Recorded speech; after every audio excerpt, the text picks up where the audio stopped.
So good evening students. I think जितना आपको पुराना काम करवाया आपने कर लिया होगा। So now next we want to discuss, we want to derive the expression for energy stored in an inductor.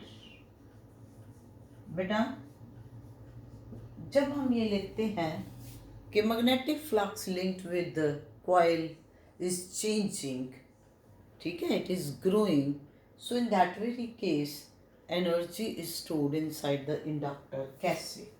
अब सपोज कर लो आपने ये coil ले ली and you are connecting it to the battery through this key के, ठीक है।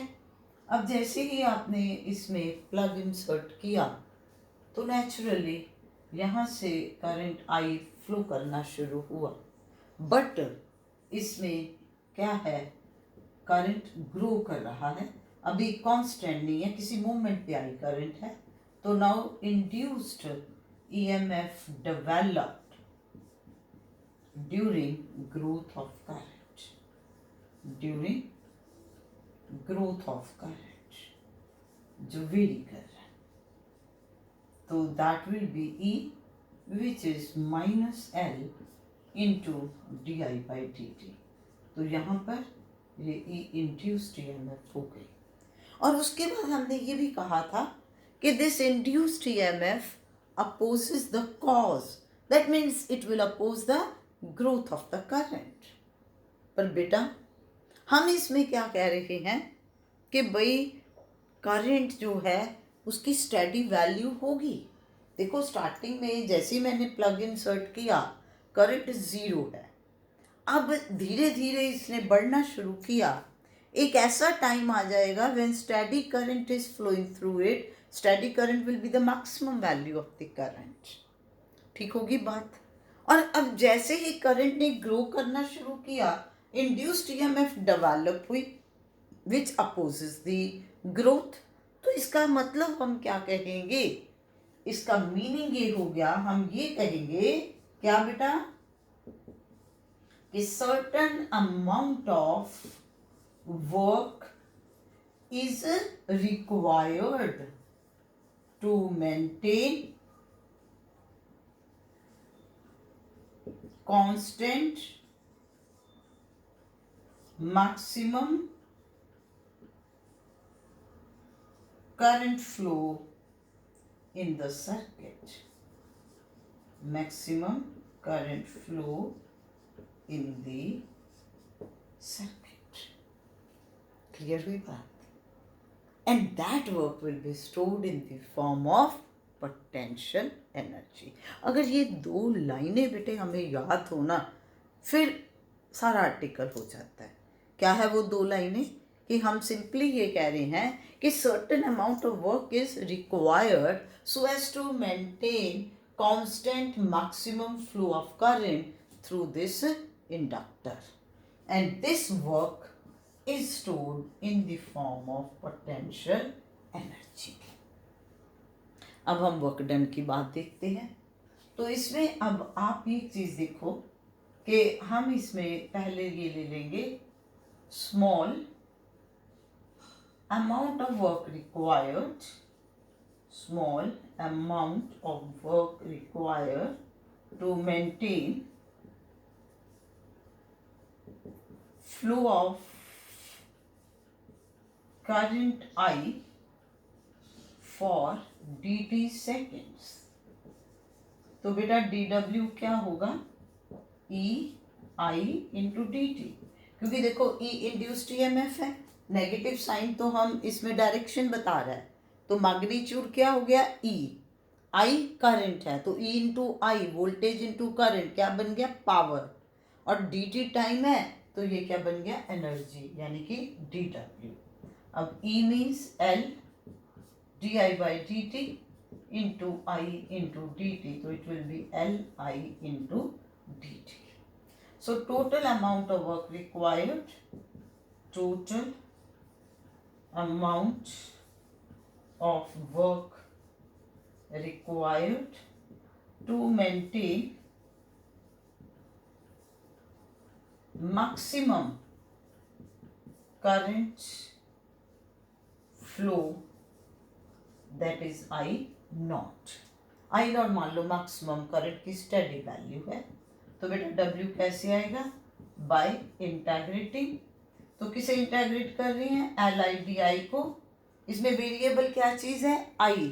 और limits हमेशा किसकी होती हैं? वेरिएबल की. पहले करंट क्या था? 0. कहाँ पहुँचना है? मैक्सिमम I नॉट पे. L आपका कांस्टेंट बाहर आ गया. IDI from 0 to I naught. अब बेटा I की इंटीग्रेशन बन गई I square by 2 0 to I naught. तो it will be half of L I naught square minus 0. So it will be half of L into I naught square. So it means that what will be potential energy? The expression for potential energy इसमें तो वो आपके पास अब बेटे बन गया.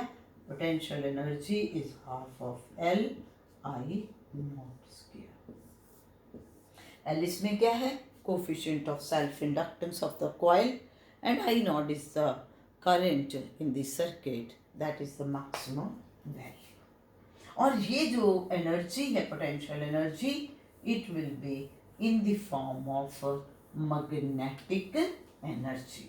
तो magnetic energy stored inside inductor. जैसे आप बेटा इलेक्ट्रोस्टैटिक्स में पढ़ते हो, energy stored inside the capacitor, and we call that energy to be the electrostatic energy. तो जो इसके अंदर स्टोर है that is the magnetic energy. So we call UM is half of L I naught square. ठीक है. अब इसमें आपको ये कहा जाए कि you calculate energy density of solenoid. एक सोलिनॉइड दिए, आपको कहा जाता है कि उस सोलिनॉइड की एनर्जी डेंसिटी फाइंड आउट करिए. लाइक दिस, कि जैसे बेटा ये आपके पास है सोलिनॉइड, ठीक है. इसमें से यहाँ पर ये करंट का फ्लो आपने ले लिया, मैक्सिमम करंट I नॉट. तो इसके अंदर एनर्जी डेंसिटी क्या है? Energy density means energy per unit volume. तो इसमें बेटा पहली चीज़ आप देखिए कि इसमें बी फील्ड कितना बन जाता है? Mu naught N I not, जिसमें N क्या होता है? Number of turns per unit length. ठीक होगी बात? अच्छा, दैट मीन्स यहाँ से I not will be B upon mu not. उसके बाद आपको याद होगा हमने L निकाला था mu naught N square A L, जिसमें A क्या था? Area of cross section of each turn. अरे ये अगर ये area of cross section A है तो वही उसका है. So that means A is the area of cross section of each turn means area of cross section of solenoid. ठीक है ना. तो और उसके बाद L क्या है? Length of the solenoid. तो अब इसमें ये L हो गया. तो अब आप देखिए what will be B. B आपके पास है half of L. L means mu naught N square A L into I naught का square, that means B square upon mu naught square into N square. तो that means B हमारे पास इसमें, sorry U लिखना था, U इसमें energy हमारे पास कितनी बन गई? टोटल एनर्जी की बात अभी हो रही है. It will be 1/2 B square upon mu naught, क्योंकि इसमें देखो ये M स्क्वायर से M स्क्वायर कैंसिल हो गया, ये B naught into A L. तो इसमें U क्या है? Total energy store.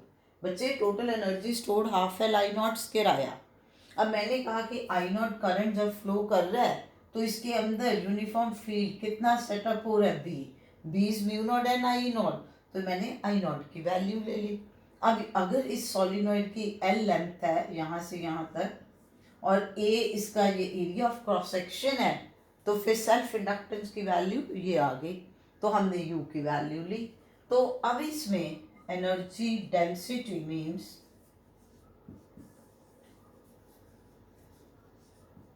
Total energy stored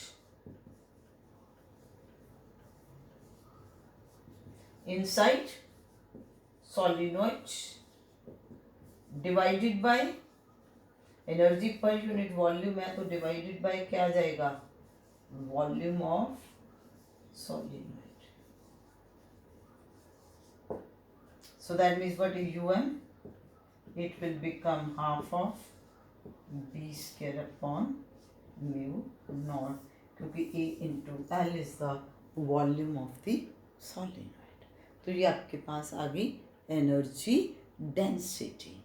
आपको याद होगा हमने इलेक्ट्रोस्टैटिक्स में भी निकाली थी energy density of the capacitor, और वो आपके पास आया था half epsilon naught E square. तो यहाँ पर ये बन गया half of B square by mu naught. तो ये आपके पास था बेटा कि why energy stored inside inductor, what is the form of energy which is stored, and what is the expression for energy stored। ये तीनों काम हमने इसमें देख लिए। अब इसके बाद बच्चे हम इसमें नाउ नेक्स्ट डिस्कस करते हैं व्हाट इज म्यूचुअल इंडक्शन। बेटा अभी हमने ये कहा था एक ही कॉइल है, हमने कहा था self induction is the property of the coil by virtue of which it opposes itself। खुद ही अपोज कर रही थी। लेकिन अब आप जरा यहाँ पर देखिए ध्यान से, इंटरेस्टिंग कि ये एक कॉइल है और ये दूसरी कॉइल मैंने इसके बिल्कुल पास में यूँ रख दी। अब मैंने क्या किया, जैसे मैं देखने लगी हूँ, मैंने यहाँ लगाया गैल्वेनोमीटर, यहाँ ये बैटरी के साथ ही। अब ये देखो कि जो फर्स्ट कॉइल है इसको मैं P कह देती हूँ, सेकेंड को S कह देती हूँ, फर्स्ट को प्राइमरी, S को सेकेंडरी, या फर्स्ट कॉइल और सेकेंड कॉइल भी कह सकती हूँ। अब आप देखो सेकेंड कॉइल में जो सेकेंडरी कॉइल है कोई सोर्स ऑफ EMF नहीं है, कोई बैटरी नहीं, कोई AC सप्लाई नहीं है।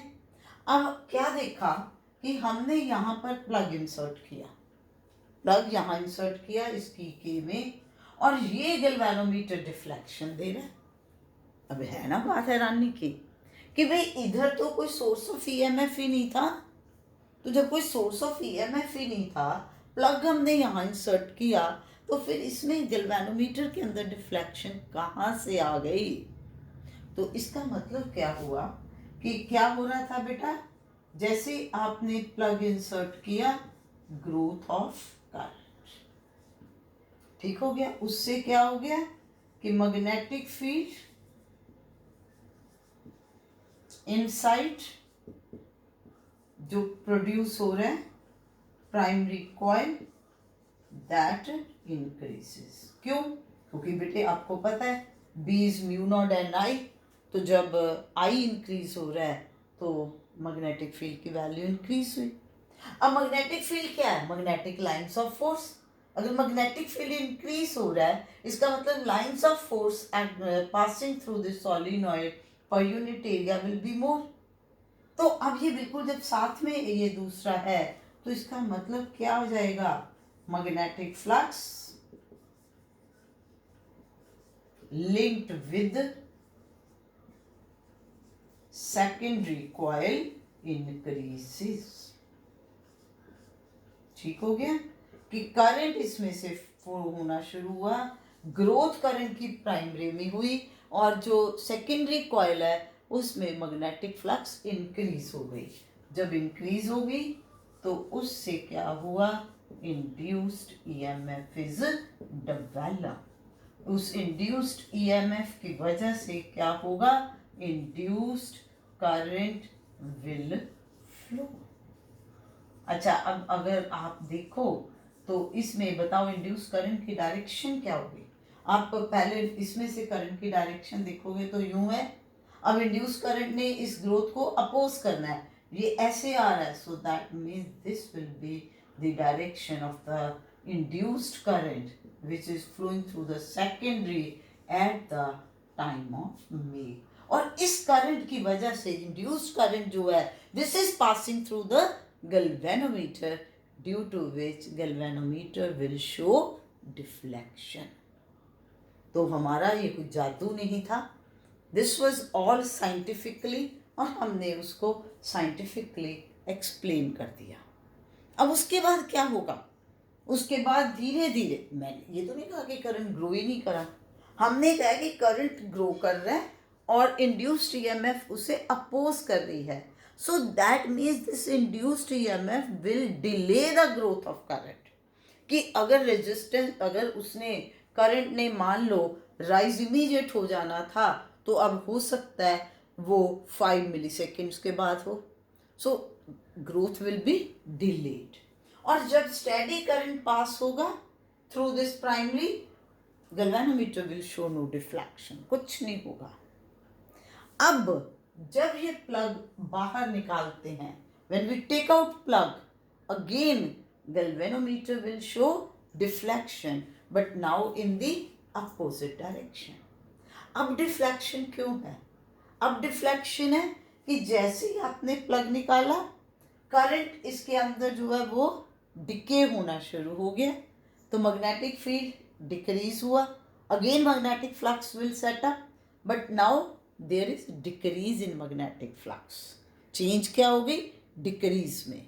तो induced EMF will now oppose the decay, तो that means now it will flow in the direction of actual. So इसका मतलब जो induced current at the time of break है वो इस तरह से जाएगा. तो नेचुरली जब बेटा करंट की direction passing through galvanometer reverse हो रही है, तो ऑब्वियस बात है कि क्या होगा उससे, कि जो डिफ्लेक्शन है इस गैल्वेनोमीटर के अंदर, जो पॉइंटर की डिफ्लेक्शन है वो भी अपोजिट होगी. तो यहाँ से अब हम बेटा क्या कहेंगे म्यूचुअल इंडक्शन को? It is property of the coil by virtue of which it opposes growth or decay of current in the neighboring coil. ठीक है ना? और ये चीज हमेशा याद रखो कि म्यूचुअल इंडक्शन जब भी होनी है, म्यूचुअल इंडक्शन हमेशा it will be between the set of the two coils, हमेशा दो कॉइल्स के बीच में होगी. मतलब मैंने आपको बड़ी अच्छी तरह से एक्सप्लेन कर दिया कि है तो वही चीज कि किस तरीके से इसमें एक में करंट चेंज हो रहा है, तो किस तरह से दूसरे में जो नेबरिंग कॉइल है उसमें इंड्यूस्ड ईएमएफ चेंज हो रही है. तो अब इसमें हम यहाँ से डिफाइन करते हैं कोफिशिएंट ऑफ म्यूचुअल इंडक्टेंस. अब इसमें देखो हम क्या कह रहे हैं कि आपने क्या कहा था कि ये वाली कॉइल में से जो आई करंट है वो पास हो रहा है, तो इस कॉइल में फ्लक्स सेटअप हो रही है 5. इसका मतलब कि magnetic flux linked with the second coil is directly proportional to amount of current flowing through the first coil. ये किया था ना, तो 5 इज प्रोपोर्शनल टू आई. क्यों? क्योंकि बेटा बी क्या है, इसके अंदर जो फील्ड सेटअप होगा that will be mu naught n1 आई. अगर n1 number of turns per unit length है तो फिर म्यू नॉट कांस्टेंट है, n1 कांस्टेंट है, तो आई के ऊपर बी की वैल्यू है ना, what is 5 is B into A. तो इसलिए हम इसमें ये कहते हैं कि magnetic flux linked with one coil is directly proportional to strength of current flowing through neighboring coil. So that means phi is equal to mi. तो इसमें m क्या होगा?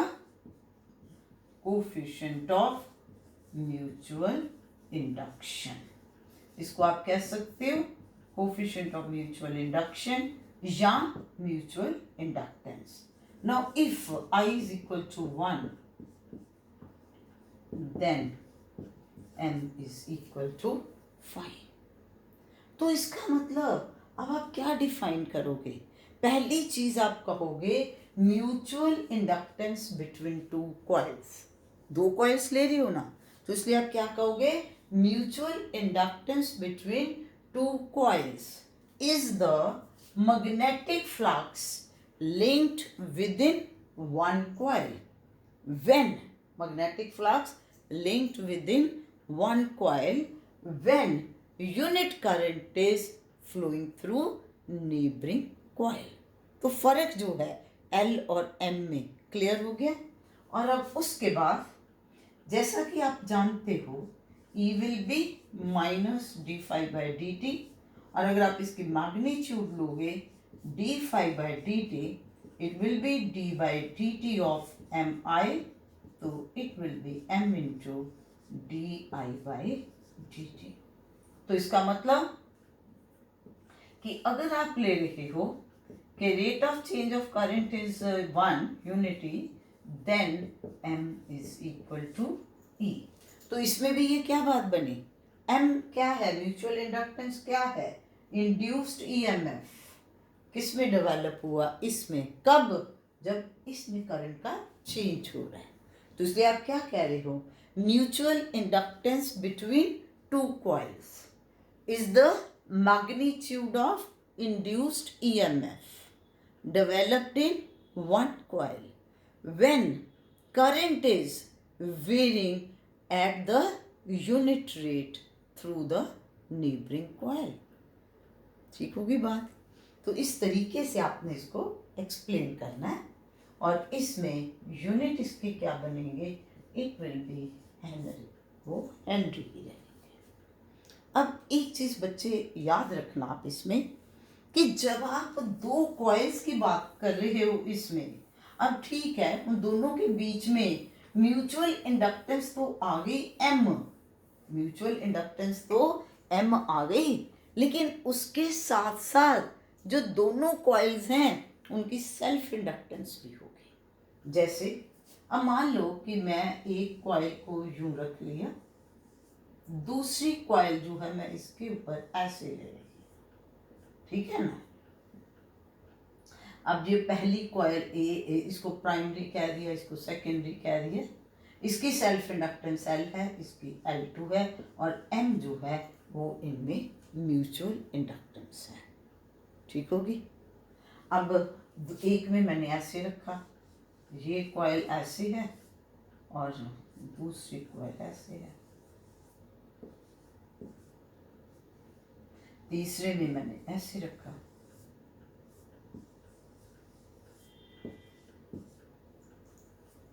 तो ये तो देखो सेल्फ इंडक्टेंस तो होनी है, और वो हर एक कॉइल की इंडिविजुअल है. म्यूचुअल इंडक्टेंस उन दोनों के बीच में है. अब जो बेटा इसमें जैसे हम कहते हैं कि मैग्नेटिक फील्ड एक में डेवलप हुआ, हमने यही कहा था ना कि जो पहली वाली कॉइल है, प्राइमरी कॉइल है, इसमें फील्ड प्रोड्यूस हुआ, magnetic lines of force produce हो गई. वो magnetic lines of force will be linked with the second coil. तो उसके अंदर आप मैग्नेटिक फ्लक्स की बात कर रहे हो. अब क्या जितनी भी magnetic lines of force primary में सेटअप हुई, सारी की सारी सेकेंडरी में जा रही हैं. तो वो किस चीज़ पे डिपेंड करेगा? वो डिपेंड करेगा coupling between the two coils. और वो कपलिंग किसके ऊपर डिपेंड करेगी? That coupling will depend upon, किसके ऊपर बेटे? Placement of the two coils. Placement of two coils. अब ये देखो यहाँ 100% जो लाइंस है प्राइमरी में, मैग्नेटिक फील्ड लाइंस, वो सेकेंडरी में से पास हो रही हैं. यहाँ पर 0. अब बताओ इसकी तो लाइन इधर को जानी है, इसमें से पास ही नहीं होनी. ठीक है ना. और यहाँ पर इन बिटवीन आएगा. सारी की सारी नहीं जाएंगी, there will be certain leakage. So इसलिए किस तरीके से दो कॉइल्स को रखा उसके ऊपर डिपेंड करेगा कि कितनी उनके बीच में कपलिंग है, कितनी फील्ड लाइंस जो फील्ड प्रोड्यूस प्राइमरी में हो रहा है उसके अकॉर्डिंगली सेकेंडरी में क्रॉस कर रही हैं। तो यहाँ से फिर टर्म हमारे पास आ जाता है कोफिशिएंट ऑफ कपलिंग। इसको हम कहते हैं K और इसका फॉर्मूला है M/L1 L2 under the root. L1 and L2 are the self inductance of two individual coils separately अलग अलग, M उनकी म्यूचुअल इंडक्टेंस। अब K की value always lies between 0 and 1। अब ये सिचुएशन जो है यहाँ K की वैल्यू क्या होगी 0, कोई लाइन है ही नहीं उधर पास हो रही, और इसमें K की वैल्यू क्या होगी 1। तो जब K की वैल्यू 1 है we call this as tight coupling. Tight coupling है ना, no magnetic line of force is got wasted, किसी दूसरी तरफ जा रही, सारी की सारी सेकेंडरी कॉइल में पास हो रही हैं। और यहाँ पर K इज 0 में लूज कपलिंग, कोई है ही नहीं कि जो लाइनें प्राइमरी में आई मैग्नेटिक फील्ड प्रोड्यूस हुआ, कोई भी लाइन सेकेंडरी में जा रही है। और इस केस में अदरवाइज जो वैल्यू K की है वो 0 और 1 के बीच में करेगी लाई। अब आपसे यही पूछ लिया जाए कि फॉर टाइट कपलिंग कितनी वैल्यू K की हो सकती है, तो you can say value will lie between 0.95 to 1। ठीक है ना, कि उतनी को है तो हम टाइट कपलिंग कहेंगे, otherwise coupling will be the loose. हाँ, ये तो है ही नहीं, दिस इज़ वेरी लूज, इसमें तो कोई लाइन की बात ही नहीं है। सो ये हमेशा याद रखिए कि value of K lies between 0 and 1। तो इसमें अब आप ध्यान से देखिए, अपने माइंड में क्लैरिटी कर लीजिए कि what is the difference between self induction and mutual induction. तो हमने कल पढ़ा था अबाउट सेल्फ इंडक्शन और आज हमने पढ़ा म्यूचुअल इंडक्शन के बारे में, और कल हमने कैलकुलेट की थी expression for L value of self inductance of a coil. आज हमने उसमें कैलकुलेट किया energy stored inside the coil. So please अच्छी तरीके से अंडरस्टैंड करिए, वेरी इंटरेस्टिंग टॉपिक। अगर ध्यान से पढ़ो बड़ा मज़ा आ रहा है, लगता है कि हम कुछ सीख रहे हैं। If there is any difficulty comment in comment box, otherwise please like, share and subscribe. Thank you.